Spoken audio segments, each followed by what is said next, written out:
my crack, hey, I'm cracking.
Occam's razor.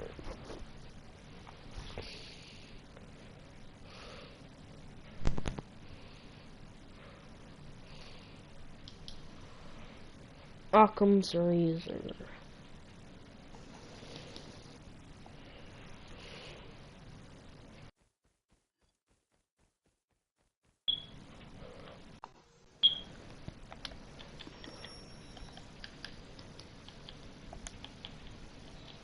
Boom boom boom, tick tock, tick tock, boom boom boom boom.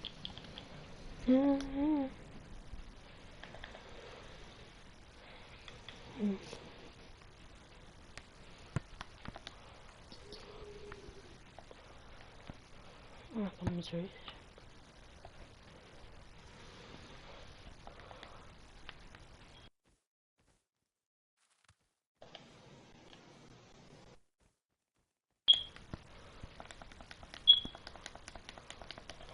Stealing people's weed. Stealing people's weed so I can make bows out of them. Stealing weed. Stealing weed. Become a... Please stop. I'm just singing a song. Stealing weed.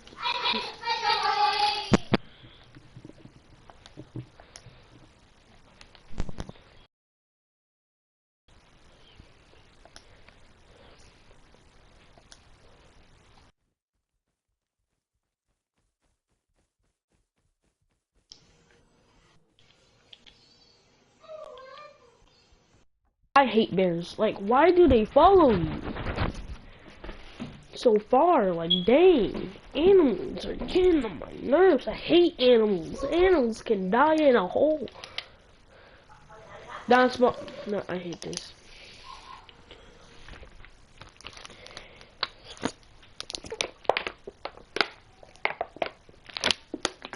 Give me a better spawn.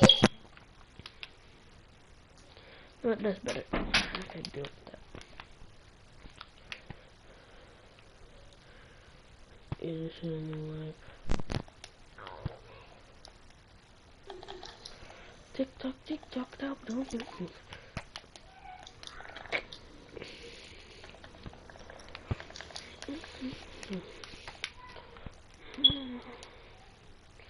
Alright, go ahead, fish.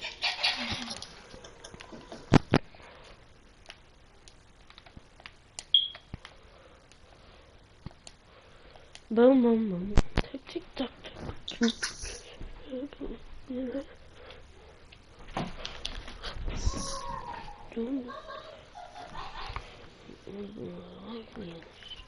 -60, -52, 18, -60.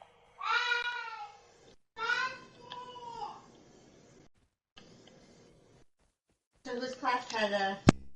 Sissy by twisting her head around. Hell yeah! Damn, J-Man, you twisted that thing right off. As seen shortly thereafter by a little girl capper who definitely just pissed herself. That little girl is named Nancy, but not in reference to Thompson. McLaughlin said he named the character after his wonderful wife. Sweet, innocent, child, who believes thinks that if you're good, God's going to protect you. That's why later, when Jason walks in the cabin full of kid campers, Nancy reacts to his presence by praying for her safety. Don't worry, though, little girl. Not really the kid killer type, unlike Michael Myers. Obviously very much unlike Freddy Krueger. 57 The last living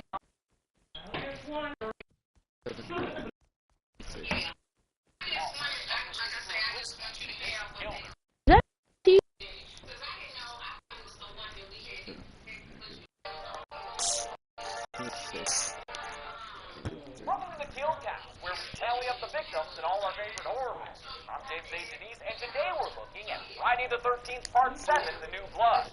These statements was enough to help Jason reclaim his title of horror king. There was a new top dog. His name was Freddy Krueger. Recognizing this, Paramount attempted a crossover between the two series, but since New Line's Nightmare sequels were making in twice as much at the box office as Jason flicks, they didn't feel the need to come to an agreement. The plan was scrapped and wouldn't come to fruition until 15 years later. In the meantime, Jason versus Carrie, or at least a Carrie-like character. A Dino powers. A telekinetic teenager! Associate producer Barbara Sachs okayed the idea. John Carl Buechler as the film's director. Buechler, who sadly passed away in 2019, started his career as a special effects makeup artist. We've seen his handiwork all over the kill count, like in Reanimator, Bride of Reanimator, Demonic Toys, Nightmare on Elm Street Parts 4 and 6, and 4 and 6. The New Blood was his fourth directorial effort after a trio of films produced by Charles Band. Though the last film reintroduced Jason as an undead supernatural being, the inclusion of straight-up psychic powers was a step too far for some Friday fans. Personally, I don't mind it, because at least it's something different. The stuff with Tina Shepard, our ersatz Carrie White, are the most interesting part of this film. Sadly, everything else is a serious step back for the series. It's mostly forgettable, horny teens getting killed by Jason around Crystal Lake. Fucking great. Adding to the disappointment of this installment is that it's nearly bloodless. By this point, the MPAA wore their anti-Friday bias on their sleeve. Parts 7 and 8 are by far the least graphic outings for Jason Voorhees. Which brings us to the big man himself. The Part 6's Jason actor, C.J. Graham, was beloved by everyone who worked with him. Director Buechler swapped him out with someone he had seen work on the Rennie Harlan film Prison. Many people say we met in prison. Doing effects work for Prison, Buechler saw Hodder offer to put live maggots in his mouth to sell an effect. That kind of dedication stuck with him, so he lobbied hard to hire Hodder. He even did the first ever Jason screen test after Frank Mancuso said Hodder wasn't big enough. Kane Hodder would not only be the first person to play Jason more than once, he'd go on to play the part in 4 Friday films. It's nuts that the guy most people think of as Jason didn't start until the franchise's 7th film, but Hodder earns the association through his physical performance and the emotion he adds to the character. This Jason is full of rage, straight pissed, and no wonder, he's getting the shit beat out of him left and right. How many kills did Mr. Hodder begin his career as Jason with? Let's find out and get to them. The movie begins with a recap montage, immediately making this feel more like the first 4 films than the last 2. I do like that the narration is done by Walter Gordon, who played Tracy Ralph in parts 1 and 2. Crystal Lake. A death curse. Why you stance like that? That's the question. This self-advertising intro might seem a little desperate if Jason Voorhees wasn't so legitimately badass. The recap ends reminding us that he's currently anchored at the bottom of Crystal Lake. Then we get the opening credits, and we all already know what the fuck they about. Somehow, this manages to be the worst iteration. It's not for base. Yeah.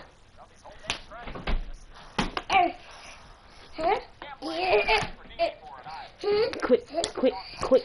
Ouch! Stop, get it? You started it. Stop, get it? You starting it.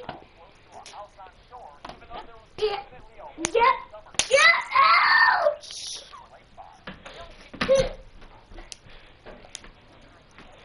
Don angry. Is it because I slapped his arms? Obviously. He tried to slap me, so I slapped him. Arm. Kevin slapped you? Just stop me. Tell him to keep his hands off you. Pick that thing up. Why you got it over there? I didn't put it over there. How you get over there? Because ain't nobody been here. He has.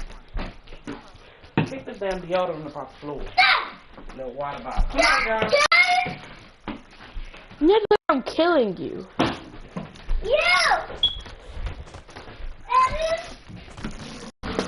John, am I killing you?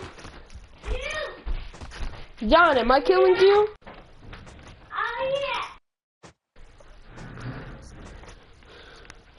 John, am I killing you? John, are you dying at the moment? How if you're still talking though? How if you're still walking though? How if you're still breathing? That can't save you from death.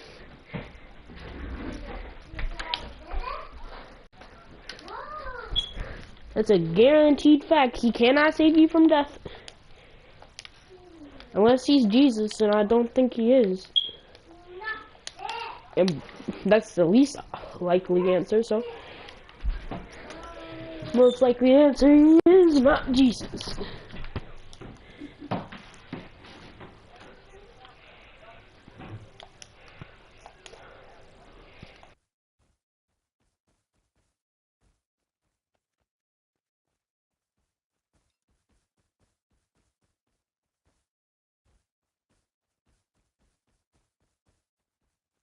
Yum, yum, yum.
What's with animals chasing me? Like, Jesus, like, what do you want?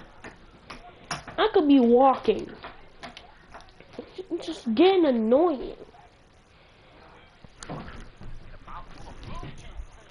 Even if they can't be graphic and bloody, Jason knows this movie needs more kills. He starts with the preppy Russell and his bubbly girlfriend Sandra. Sandra's played by Heidi Kozak, a scream queen legend in my book. Even though she was only in a few movies, she made them count. Prior to this film, she was in Slumber Party Massacre 2, where her whole frickin' head turned into a zit. After this, she'd appear in Society, one of my absolute favorite horror movie oddities.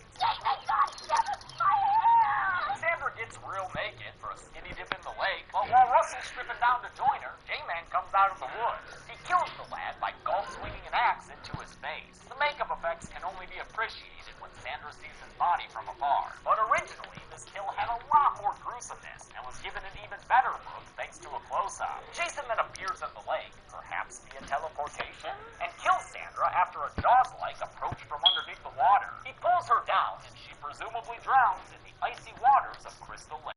Not a fun death for Ms. Kozak to film. This movie was shot near Mobile, Alabama in February, when it was only 14 degrees outside. It was all also a fear of alligators, leading production to hire armed gator wrangler Leslie Busby. Busby later said he got paid to do nothing since gators aren't active in the winter. Dr. Cruz discovers that Tina's portending of danger might have some merit, as Amanda Shepard learns that he's been taking advantage of her.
It's garbage day.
I'm itching and hoping he doesn't throw that.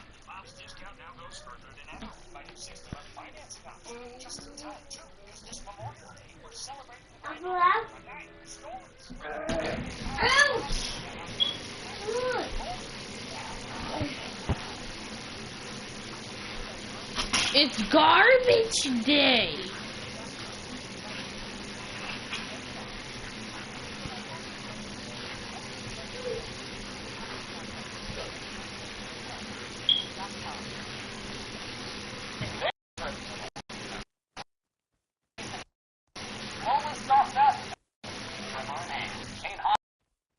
Fine. Sam News Cruz pulled a real heel move and sacrifices Amanda to save himself. She's killed when Jason stabs through her back with the blade. As with all the others, Amanda's kill was cut down. It came as a disappointment to actor Susan Blue, especially since her death scene was the last thing she ever filmed on screen, switching over to voice acting full time. When Jason finally catches up to Dr. Cruz, he's using a motorized weapon for the one and only time in the franchise. Connor wanted the rope from Dr. Cruz to have an extra gory death, so it's a shame that what we did is the famous weed whacker kill you'll ever see. The shot of his guts coming out had to be cut, but in any case, it leaves Dr. Cruz cross-eyed and painful. Tina has realized by now that this movie is more running around in the woods. She stumbles upon her mother's corpse, as well as a few others, and the scene full of body discovery was added by Beaver after the MPAA forced all of the kills to be cut down. It was filmed in Compton, months after production wrap. Tina comes across Jason for their first official showdown to kick off the final and best act of the film. Despite Jason's flashy entrance, Tina quickly puts him down with her mind power. She then electrocutes him with a wire from a power line, which zaps him and knocks the big man out. Not for long, though, when Tina flees from him into the party cabin. He follows her by leaping straight through the friggin' window. Jason's busted his big ass through many a door, window, and wall before, but never have we seen him display ups like this. J-Man crouch jumped through that thing like this was CSGO. Tina telekinetically flings a couch at Jason and headbutts him with David's decapitated head. Pretty great. On the porch outside, she collapses a whole goddamn awning on the guy. Holy shit, y'all, that was a human being standing there. And Hunter did not anticipate how heavy the roof would be.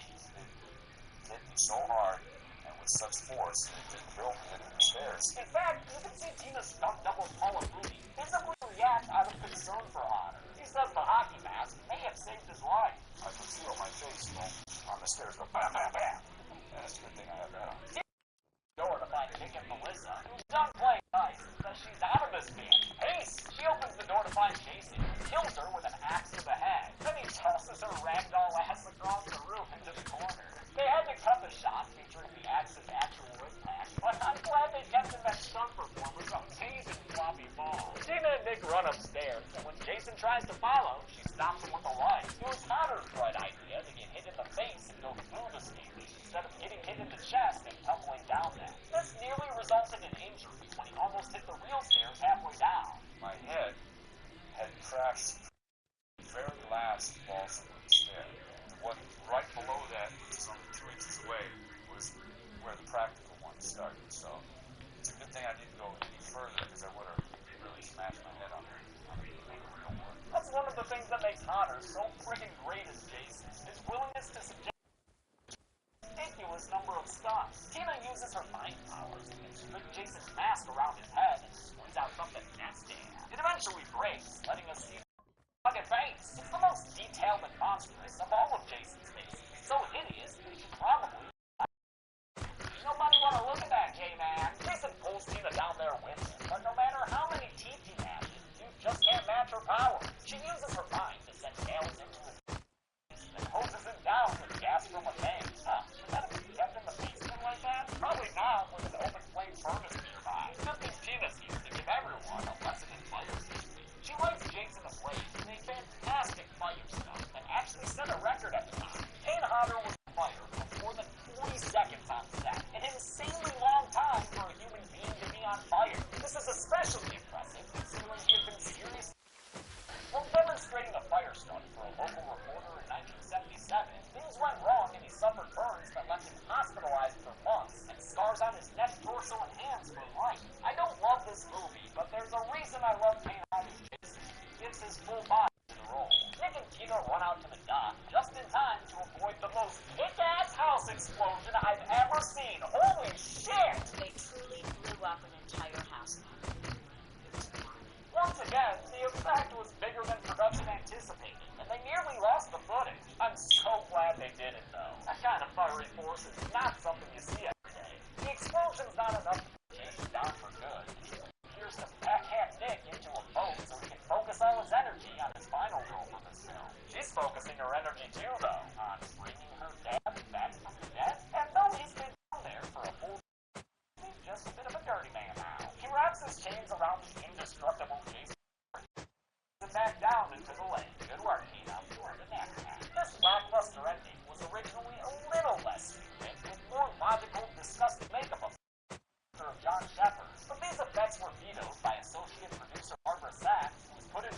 production by Frank Mancuso Jr. He was busy with the Friday the 13th TV series I still have never seen. The movie ends the next morning in a familiar way. Tina and Nick being driven away in an ambulance. At Mancuso's request, the scene was originally followed by one in which a fisherman was attacked by Jason. Thank Christ they cut that bit now. No more swampy jump scares for these endings. I beg of you! With a movie full of new blood to harvest, what were Jason's kill crops like in this film? Let's find out and get to the numbers. Oh, hang on. Oh, God!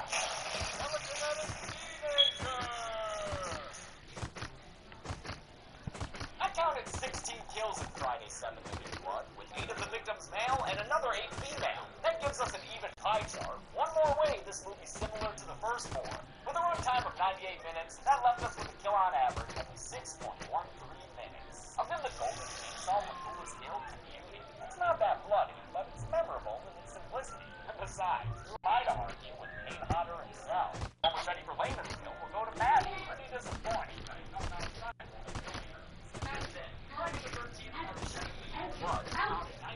What's hurt? What hurt? Pre-production to its theatrical release. There are only 6 months. That's not enough time. Jason would have 24 adventures.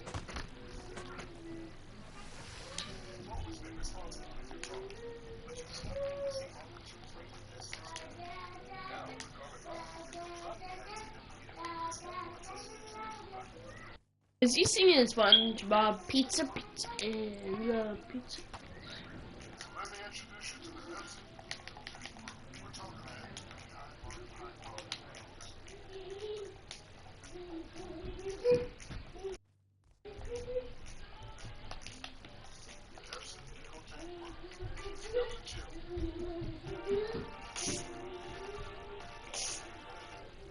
Welcome to the Kill Count, where we tally up the victims in all our favorite horror movies. I'm James H. and today we're looking at Friday the 13th Part 8, Jason Takes Manhattan. This is the year of my birth, 1989. Desperate for a box office hit they haven't seen since the final chapter, Paramount hired Rob Heaven to write and direct the 8th Friday installment. Heaven had never made a feature film before, but had written and directed several episodes of the Friday the 13th TV series. He got it noticed by producers Barbara Sachs and Frank Mancuso Jr. Heaven wanted to take Jason out of Crystal Lake, thank God, and franchise godfather Frank Mancuso said, hey, why not put him in New York? An excited Heaven then wrote a script featuring the Brooklyn Bridge, Broadway, and Jason diving off the Statue of Liberty. Unfortunately, none of that would make it to the film. He certainly had ambitions that we didn't have budgets about. Despite a budget that ballooned to $5 million, more than any Friday film before it, there simply wasn't enough money to shoot everything in New York. The script gradually changed. Watch your TV. And when he finally gets to New York, it's only most of the scenes were shot in Vancouver, British Columbia, outside a single shot, which is admittedly and badass. The movie feels more like Jason Takes Manhattan USA. While I appreciate the return of Kane Hodder, the fact that this is something different, Jason Takes Manhattan is inexplicably, mind-numbingly boring. So many slow shots of Jason reaching towards and picking up items, and scenes that are straight up slogs because of by the numbers die. It's 15 minutes longer than it needs to be, and we don't even get kick-ass kills during that time. This was peak FPAA pressure, so the movie's gore was like a prudish level. Somehow, this was my favorite Friday the 13th. Like it as an adult, but I just can't. It's a big, bad movie that bores me to have it.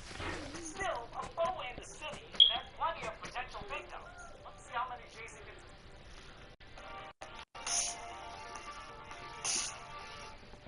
Welcome to the Kill Count.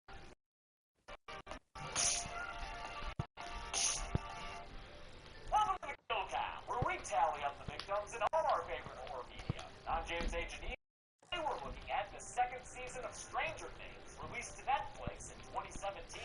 After the enormous success of the first season of Stranger Things, Netflix immediately ordered a second from the writer-director duo Matt and Ross Duffer. Though the twin brothers had originally considered making the show an anthology series or doing a big time jump and see the characters as adults, a la It, they realized that what made the people fall in love with the show was their cast of kid actors, so they brought them all back and kept the story chug-a-lugging. Stranger Things 2 takes place about a year after the first season and primarily focuses on the upside-down stone that came to our world through Will Meyer.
What's up? And not exactly because of his gameplay. You know what I'm saying? You know what I mean? Justin's dirt gets hurt, but that's not as bad as finding out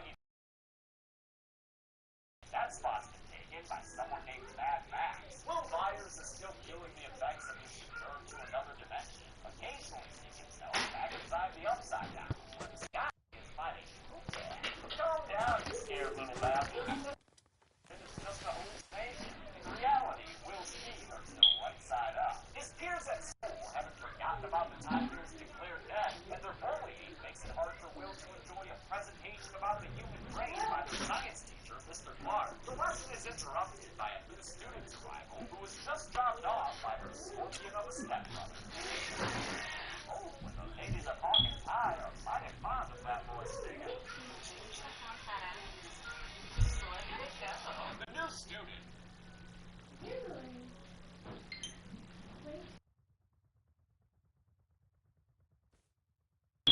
Wipe the meat. California, Max Payne, played by Sadie Sink, who once sucker punched David Cross. The boys realize that Max must be Mad Max. Go out this night and look at once, so they're spying out those guys no one knows.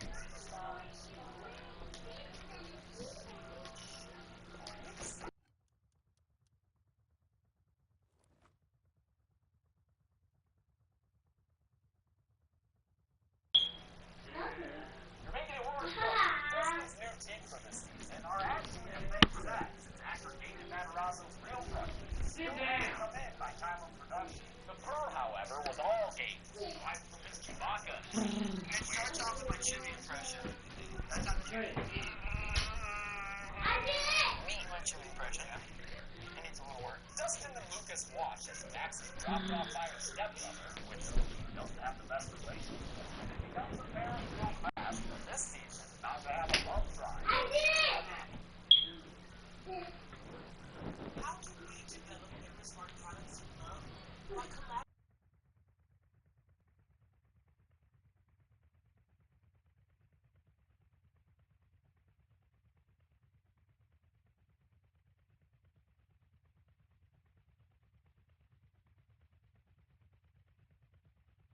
Even if we have different things,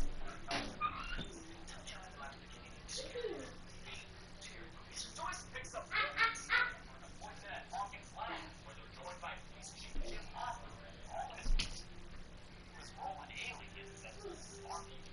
Meet with the new head scientist there. Paul Reiser, another 80s nostalgia casting thanks to his role in Aliens and the smarmy, duplicitous company man. His casting was also immediately distrust this character. Season 2. Will tells Owen, and unknowingly, cigarettes moving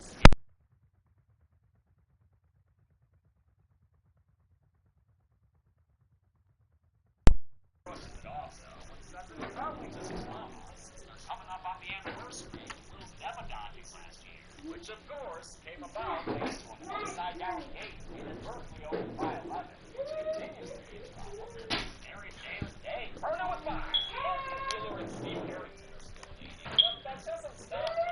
Friends with Jonathan Myers and inviting him to a Halloween party so he won't stay inside by himself all night. You're gonna be home by 8.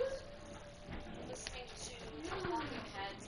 Excuse me, Nancy. The name of the band is Talking Heads. She and Steve visit the whole town office. Parents are still obsessed with the disappearance of their daughters. Nancy and Steve aren't allowed to tell them the whole upside-down truth. They've decided to put their house up for sale and hire private investigator Vernon Logan, who's played by Phoebe Brett-Gelman, who was seen earlier talking about the possibility of Russian spies. I'm talking Stop it! I'm ready. of a Russian child in Hawkins. Good. A girl may have psionic abilities. Nancy's guilt is so heavy that he gives her back. I'm ready. Car, kicking me, car. Whee! Look, you like this car? Get up. Dilemma is totally believable. Look. Whee! I'm trying to jump. You get from right there. Whee! Whee! That's a car. You're wrong. Ooh.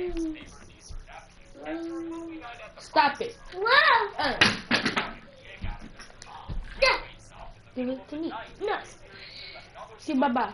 Mine. No, it isn't. And then the disc.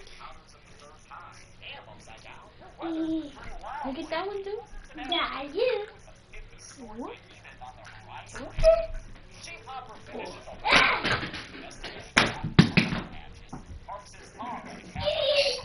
You can keep GoPro on your diapers.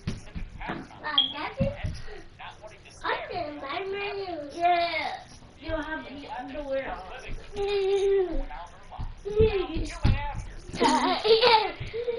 Your butt cheeks hanging out.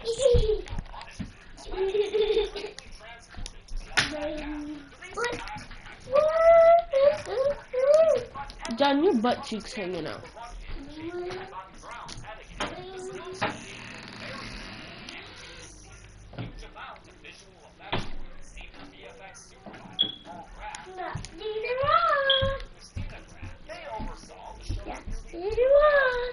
Stop! Oh, no. Hey, baby.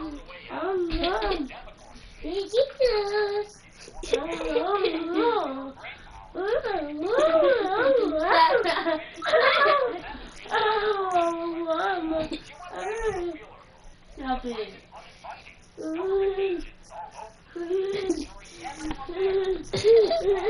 No.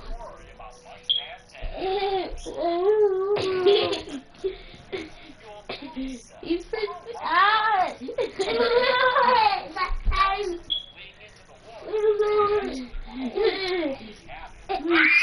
please stop. Ow. Please stop, it tickles.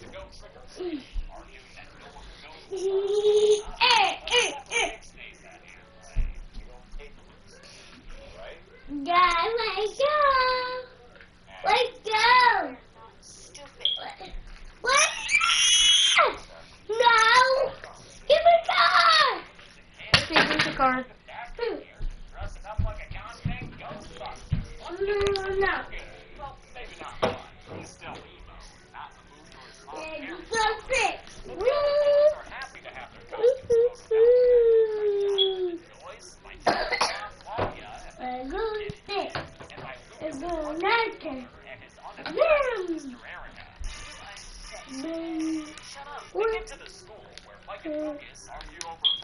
Be careful. Well,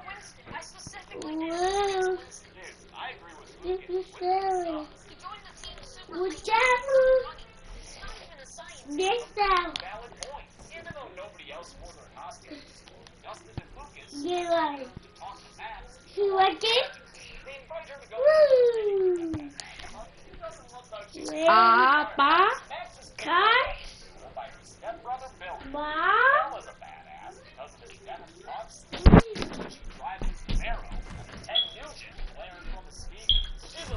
Marker. You. Mine. Turn. Whoa. That's cool. Yeah. Billy's irredeemable bullying is basically what Steve was supposed to be before Joe Geary charged the numbers into writing a bigger, more sympathetic role for him. In real life, though, Edgar Montgomery seems like a nice guy, too. I'm not really like that. This isn't who I am. What? Or the character. What? Got the Come role. on, get ready. Go get your diaper, John. He came out when I was wearing a G-string and a G-string for your audition. Part of it. I may have been. I got a movie coming up. You want to send me an audition tape? Hopper gets to work and finds more rotten pumpkins on the docket. In fact, he's going to fight the play all over on it. And near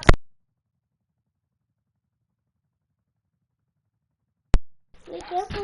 drawing pictures of the giant from crafty monster. And although that's concerning to Joyce, it still allows him to go What trick-or-treating. car? Jonathan drops him off. Well, Gives him a video camera. well. That decides to go to Slow down, cars. a real cool Well. where Billy is making a I'm name for sorry. himself and inheriting Steve's old shitty friend, Tommy H. Of course, that's the guy. Hopper's no-dunkin' pumpkin investigation takes it late into the evening. He's gonna be late for movie night with Eleven, who has spent the day looking out the window and thinking back to when she had to telekinetically kill squirrels for food.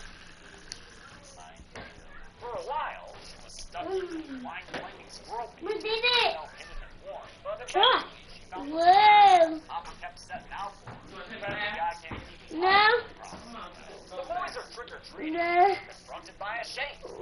That way, getting caught. Yeah, it's Maxine Myers and Justin McDougan, Pat.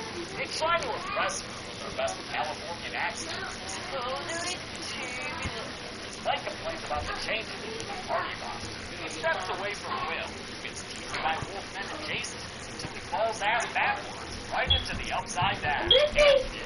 Get frequent flyer miles for all your trips to the city. Look, I got it. The enormous and Stop. frankly fucking shadow why this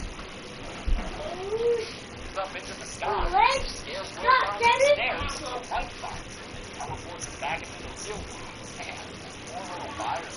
Nancy's not happy that Steve just wants to move past Barb to death, so she starts going hard on the Halloween party talk. By the time Jonathan gets there, he's a stumbling slob with a solo cup. Only gets sloppier when Steve tries to stop her from further consumption. They go to the bathroom to clean her up, where her portrayal of drunkenness appears from completely realistic to a tad bit over the top. You're process. You're pretending like everything's okay. Since Nancy basically said she doesn't want Steve, he leaves upset. Johnny Bye-Bye's still Huh? make sure she gets home safe. What? Tucked into her bed. What did she Papa say? gets home to 11 and apologizes for being so late. She I doesn't did. open her bedroom door before she's Did I brush my teeth? Yeah. there. She sees Mike inside his blanket fort trying to rape him. So although she's not allowed to contact him, she knows his name number. That's what it is. Dustin gets home from trick-or-treating and finds his trash can shaking something awful. He thinks it might be his guinea pig, but when he looks inside, he finds something that he puts in his Ghostbusters box and takes it to his room. It's a little tadpole-like creature that he drops into his reptile tank. It doesn't like the heat lamp, but it does like Three Musketeers, so Dustin names the creature after the narrating friend of the three inseparables, D'Artagnan. After another flashback showing when Eleven and Hopper finally met up in the woods, we come back to their present tension, which he begins to ease with a disgustingly sweet breakfast monstrosity. He promises her that she can see Mike soon, but he's been saying that bullshit for a year now, and Eleven's sick of hearing it. Friends, don't lie. Since Bob stayed the night last night, Bob, he agrees to save Joyce some time by taking Will to school. What do you say, big guy? You want to go for a ride in the Bobmobile? Hell yeah, dude. Bobmobile it up. During the ride, Bob tells Will about Mr. Baldo, a scary clown who haunted his childhood dreams until his dream self finally stood his ground. I said, go away. Go away! Hope that advice works out for you, Will.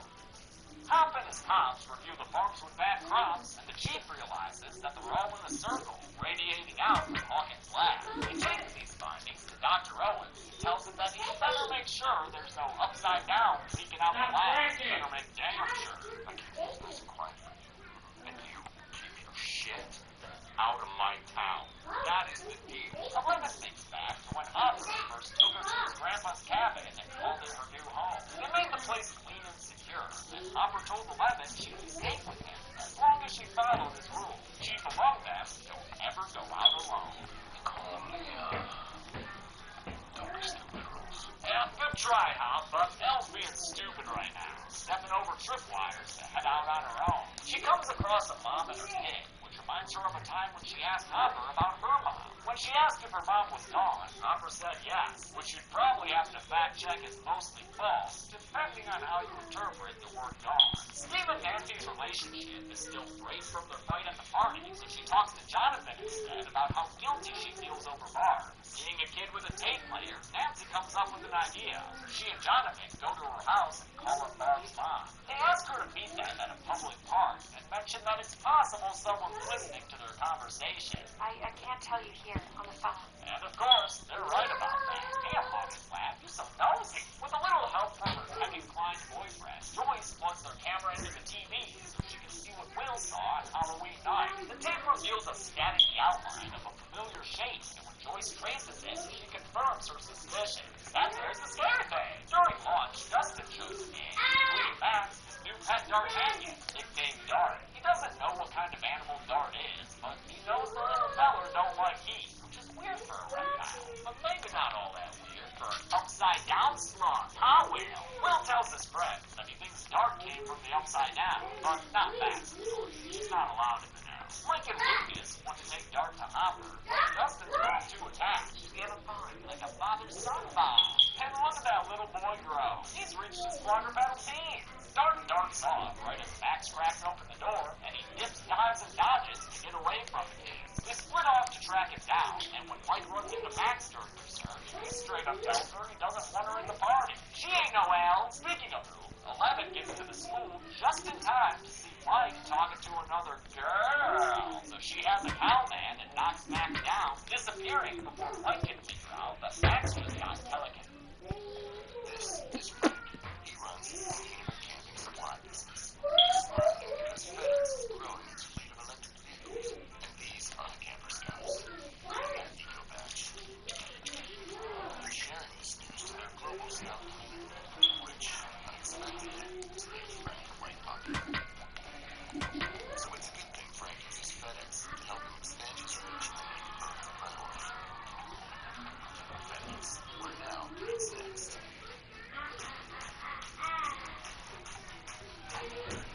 There's a new world out there. It's a world where you can tackle heavy lifting when you push the button. A world where you can go easy on your lawn, even through Editor. During the search for Dart, Will finds himself in the Upside Down, running down the hall from a smoke monster chasing after him. Dustin gets to Dart before the others, hides him under the mat as Mike arrives and asks, "Hey, where the heck is Will?" "Well, I'll tell you, Mike, that boy's running through the Upside Down and considering words of wisdom from inspirational football players." With Bob's Baldo busting advice aside, he turns around and stands his ground. Hardy little fella, he's a bit screaming. His yelling doesn't deter the evil shadow monster, though. He face hugs him in every orifice, a bunch of tentacles. Well, that was gross to say. The giant shadow monster, which was advertised right off the bat for this season, was designed by Paul and Christina Graff, who had Matt painter Steve Messing draw a concept art that incorporated storm clouds and tornadoes into the monster's appearance. For this scene, when it attacks Will's face, storyboard artist Michael Barr made concept paintings that were better filmed in an awesome way. Multiple cameras circled Noah Schnapp on a track, with one filming him in front of a green screen and another filming pink backgrounds to use behind him. Finally, Effects Company Hydraulics took all this concept art and turned it into the amazing visual effects that you see. There were a lot of people involved to bring this thing to life, but you know what they say, it takes a video village to raise a monster. Will is standing in the field, huffing shadow fumes in the Upside Down, when Joyce comes to pick him up. She takes him home, where he says he doesn't remember what happened, and Joyce breaks out the receipts and gets him to admit that he saw a scary monster, and that the scary monster is now inside of him. That's probably why his temperature is running super low, and though Joyce tries to raise him with a nice warm bath, Will the Whack reacts to it like she was looking to boil him alive.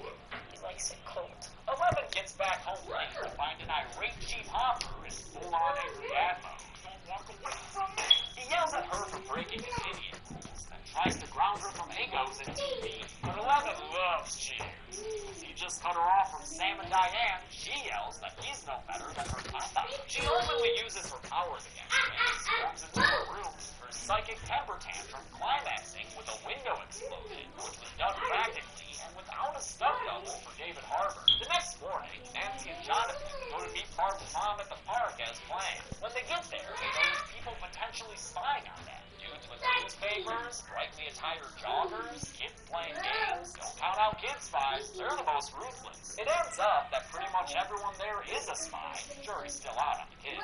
Nancy and Jonathan find themselves caught by a bunch of G-men. They're taken to Hawkins Labs, where Dr. Owens lectures them about trying to spill their beans. He blames Brenner and the previous employees for killing Barb and Upside Down and Will, and says that he's the new boss, who's not the same as the old boss. The most important thing right now is to maintain the Upside Down and keep it a secret, lest the Russians find out and try to weaponize it somehow. The more attention we bring to us, the more people like the Hollands know the truth, the more likely that scenario becomes. So quit trying to grab the people. We've got this. They let the kids go, and we see that these two future journalists just tape recorded themselves with Scoop. The one's responsible for what happened to your brother and Miss Holland's death.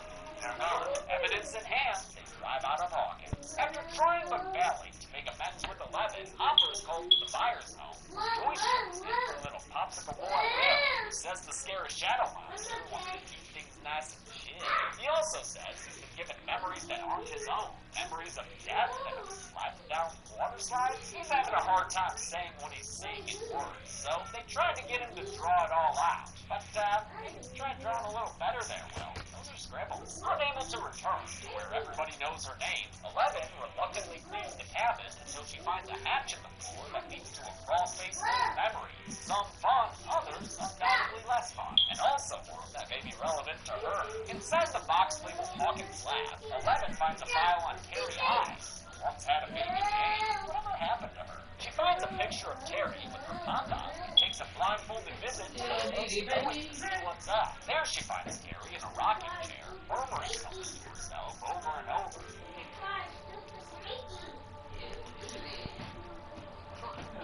Terry senses that 11's there and pulls out her Christian name, leading out to learn a new word. Yeah, Mama! Or Papa! Only, I guess, nephew. Max is sick of being left out of all the cool conversations. She tells Lucas he's done having friends that aren't fully trans. I don't want to be in your stupid party anyway. The argument is seen by Billy when he comes to pick her up, and, I don't like the way he's looking at Lucas there. There's certain type of people in this world that you stay away from. Yeah, something tells me he doesn't mean the kind of people who rock corduroy jackets. Dustin gets home and finds that Dart is no longer in his cage. Instead, he sheds some skin and is now a trippy big boy. A trippy big boy who eats cat? Oh, Dart fucking stuff. Don't give me that sass. That's a bad Dart. The reveal of Dart's pedal mouth confirms that he came from the upside down. In fact, Dart was never a dog. He's just an adolescent demogorgon. 5 stages of evolution. Tadpole, frog, cat, dog, and full grown were designed by Aaron Stinson Davis, who, of course, is the original Season 1. The effects company Hydraulics that had intention to find the animal's internal organs and muscles, which is sometimes seen during its first 2 stages when its skin is still translucent. On set, they had 3D printed and silicone gel models, so the actors could work with something tactile, even if it was just being pulled on a string sometimes. Other times, a marble was used as a stand-in, like when Dart was Tokyo drifting down the hall. Booking.com helps you find and book just what you want. Will continues to draw reams of his raw dreams, and Joyce figures out that his scribbles are all part of a bigger picture. She and Hop get to taking them together, leading to another Joyce Byers project that, while maybe not as iconic as the Alphabet Lightboard, is still a pretty good visual set piece for the show. These scribbles were all over the Universal maze of Halloween Horror Nights. With a closer look, Hopper realizes what's being drawn. So he heads to the rotten pumpkin patch, where he starts digging until he taps into hollow ground. Climbing down into this hole, he finds himself in a tunnel that's got all sorts of vines and dandruff floating around. In other words, a tunnel that's looking pretty damn upside down. Joyce's latest arts and crafts project has taken over her home, but it hasn't helped them figure out what's wrong with Will, who tells Mike that he feels the monster taking over. Intelligence, more and more. And the more he spreads, the more connected to him I feel. Mike says maybe they can use this connection as a weapon. Will can be a sweaty spy boy that informs them about the shadow monster. You know, as long as it doesn't backfire.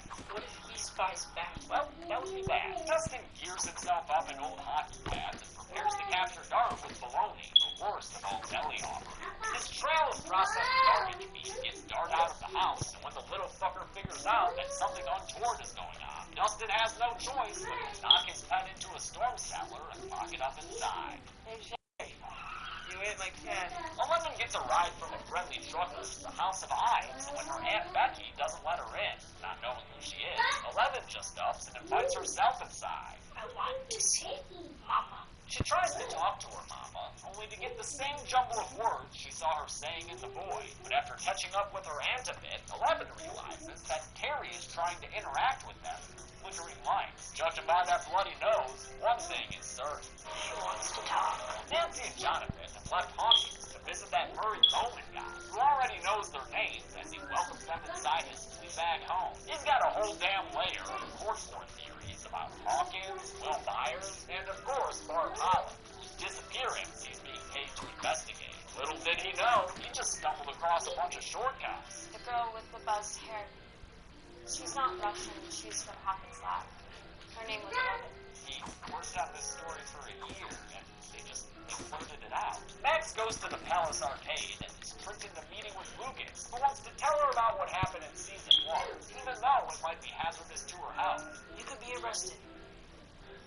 Possibly killed. At first she thinks a joke at her expense, but eventually, his shit-your-pants seriousness convinces her he's telling the truth. Aw, glad to see them make up.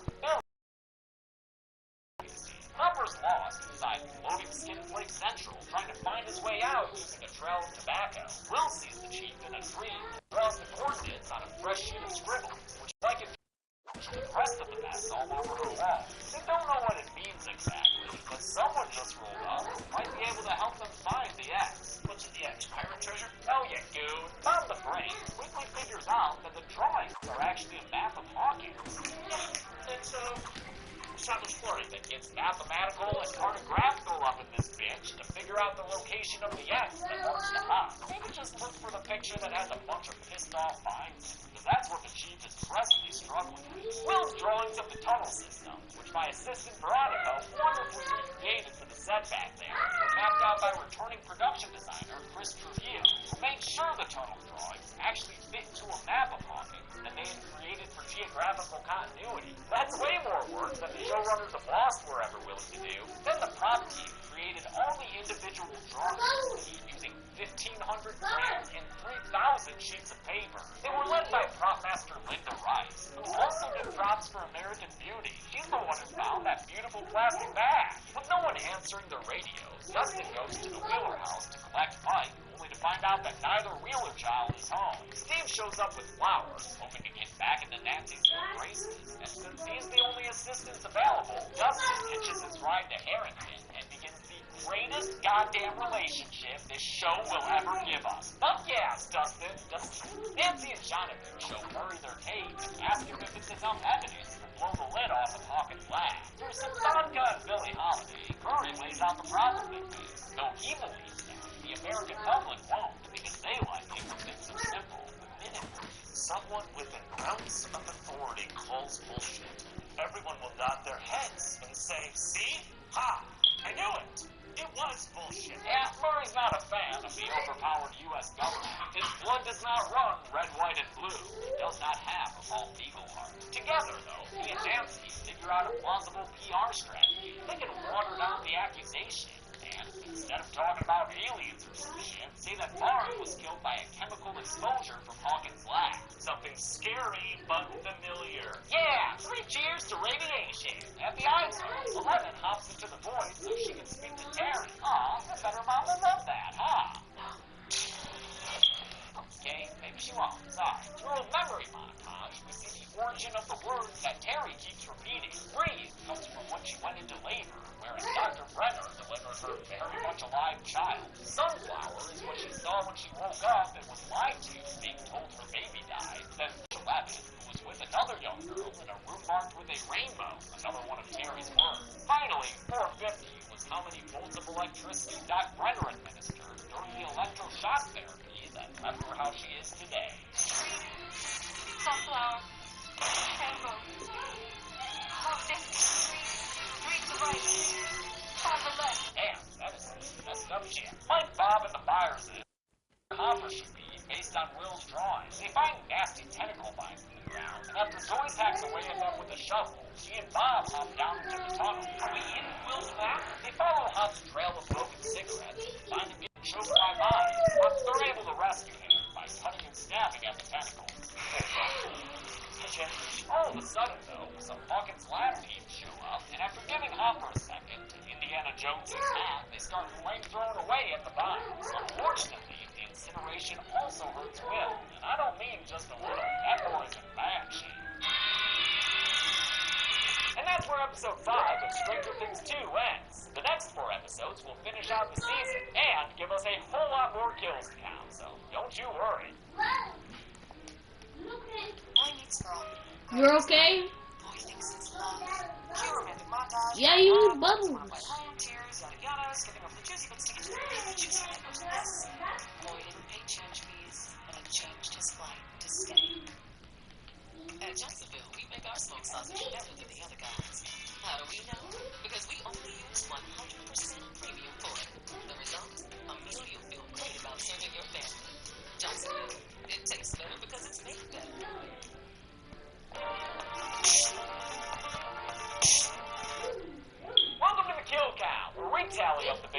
all our favorite horror media. I'm James H. Denise, and today we're gonna finish up Stranger Things 2, released to Netflix in 2017. Let's get back to the kills.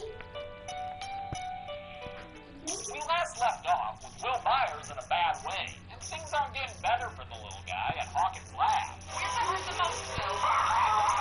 Damn, this poor kid just can't catch a break. His poor mom can't catch any answer. What is wrong with my boy? She catches Bob up on all the season 1 stuff he missed and apologizes that he's mixed up in their wild lives now. That's okay, Joyce, as long as y'all never forget his name. Who's that? Bob, dude. Steve drives to Dustin's house, wearing Queen, and breaks out his old friend the Nailback after Dustin says he'll need it for his dart. Too bad that Fulton son of a gun is successfully broken free of captivity. Damn it, Dustin. I told you it was weird that Dart had a Rita Hayworth poster. Now that darn Dart could be anyway. Murray Bowman makes a copy of the tape Nancy made at Hawkins' lab, and together, he, Nancy, and Jonathan make a bunch of duplicates to mail to various newspapers. Hey, Murray, you get these kids drunk in your basement? Little weird, dude. Take my guess. A lot of weird, dude. When they tell them they're just friends, he laughs in their faces and says they're clearly in love. After all, they've got the strongest bond of all. Shared trauma. His armchair psychoanalysis is a bit off-putting due to sexually egging a couple of teens on. Ugh. Cut the bullshit and share the damn bag. But his words affect them both deeply, and before you know it, Nancy and Jonathan are sucking face in a conspiracy theorist's basement. Romantic. They share an awkward breakfast the next morning with Bowman, who exhibits a lack of tact as well as an inability to properly get food into his mouth. Pull out. I'm sorry. The sofa. Oh, yeah. Yeah, it was good. The bag. One of my favorite behind-the-scenes fun facts is that egg drop was accidental. The actors just rolled with it, so you can see Natalia Dyer start to laugh at the page. Lucas radios Dustin and is told where to meet him and Steve. Steve Harrison? Yeah, motherfucker, Steve the Harrington. Before he goes there, he swings by Max's place, a supremely unwise move, considering Billy's just inside doing supersets on his biceps and arms. Lucas tells Max he has proof of everything he told her, so they're out of there before Billy can see what's going on. It's Bike Kid time! Hopper gets all the upside-down roast off of him before he's instructed to suit up and go exploring with Dr. Owens in a rickety cave elevator. They go down deep below, past a massive fissure, and Owen shows him their dilemma. The upside down is spreading out further and further, but they can't contain it with fires because it'll hurt that little boy Byers. Will is having a hard time recognizing anyone who's not his mom or Mike, and of course he's going to remember Sid Wolfhard. It was an it. They decide to test Will's reaction to some sludge serum, and quickly confirms that he's got a physical connection to the upside down. Where? Everywhere! Owens concludes that Will has some sort of virus, one that's using him to communicate with the rest of a giant hive mind. Witnesses, the virus can be cured. Yeah, you know.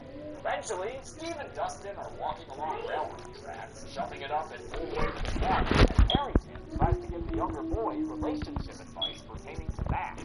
You and the girls just acting like they don't care. Oh yeah, that's the Harrington's gonna go. He's also still reeling from his breakup with Nancy, so, you know, not in the best headspace to talk love lives.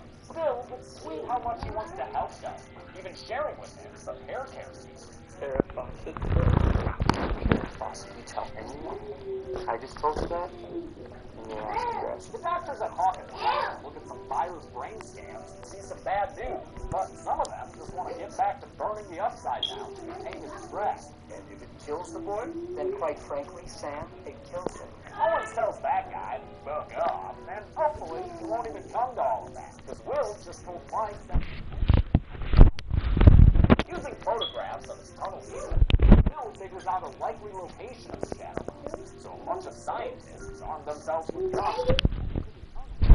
Yeah, upside down deuces. Dustin takes Steve to the jungle over in one, shortly joined by Lucas and Max. Dustin, so happy together, Billy.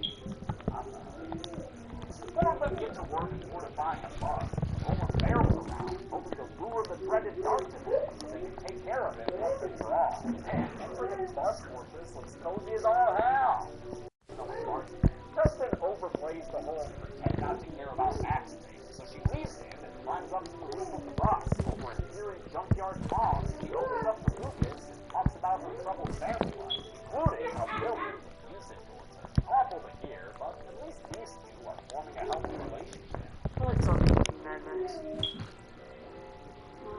Stalker. They hear a demogorgic noise, spot themselves a demodog, but when the predatory pup doesn't take the bait, Steve steps outside to offer some encouragement, not realizing that Dark rolled in with the crew.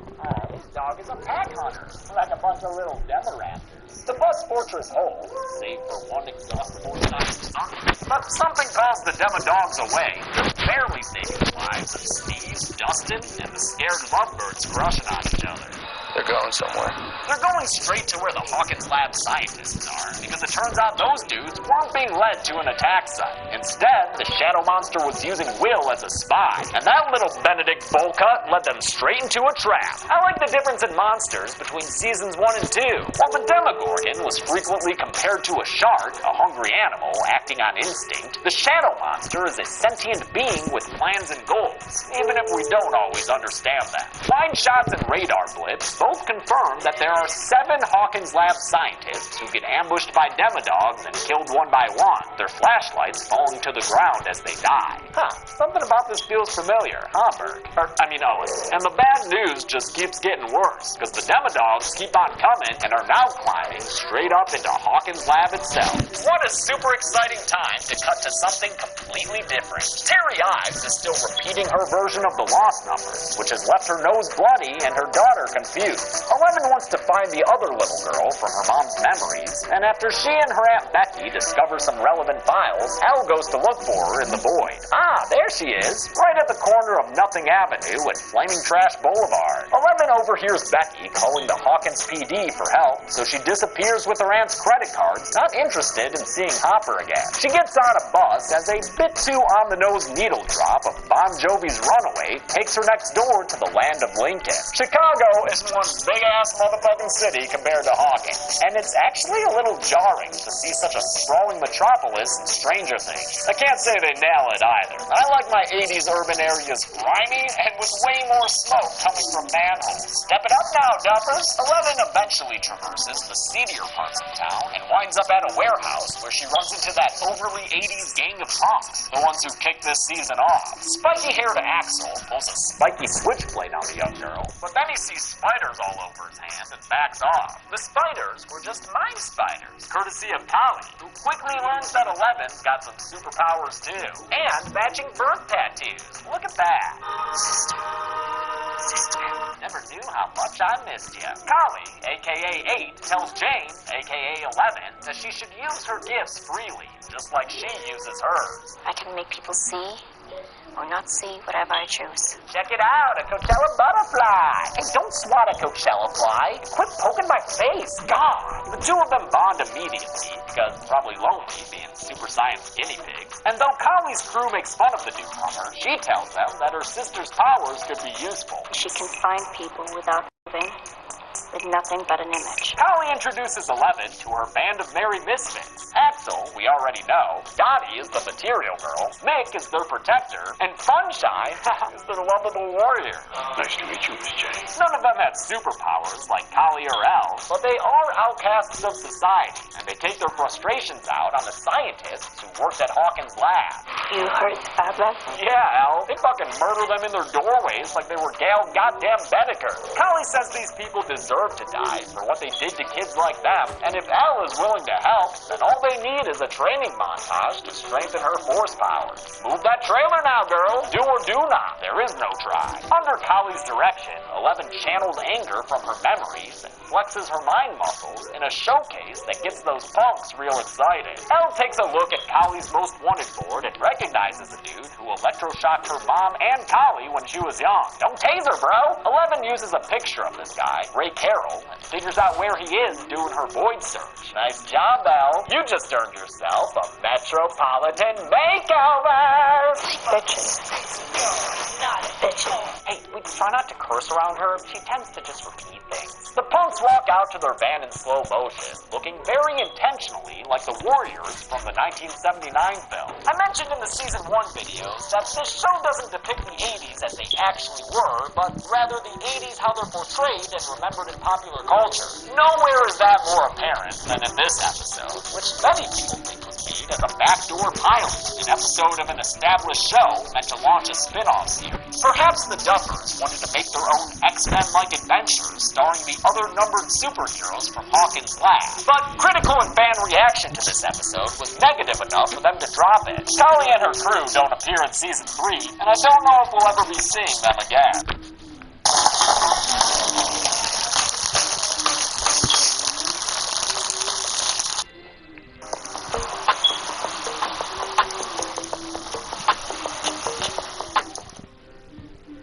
They get to Ray's house and put on their best trick-or-treating faces and telekineticize their way into his apartment. As Axel and Dottie rob him, Holly and Eleven confront Ray, played by Drew and Taylor Vince, who have a small role at the end of Bird Box. Holly reminds them who they are, and the girls take turns beating him up, not listening to his orders, just following orders. He also offers to take them to Brennan.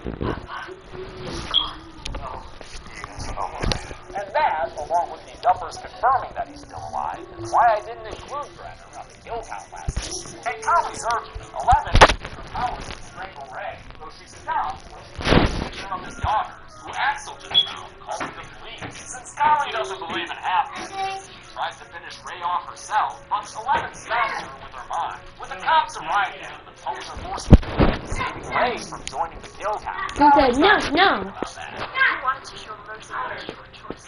Don't you ever do it. Yeah, might not want to piss off someone named after the Indian goddess who's the destroyer of worlds. Back at Punktopia, Holly tells Eleven about how she escaped Hawkins' lab using her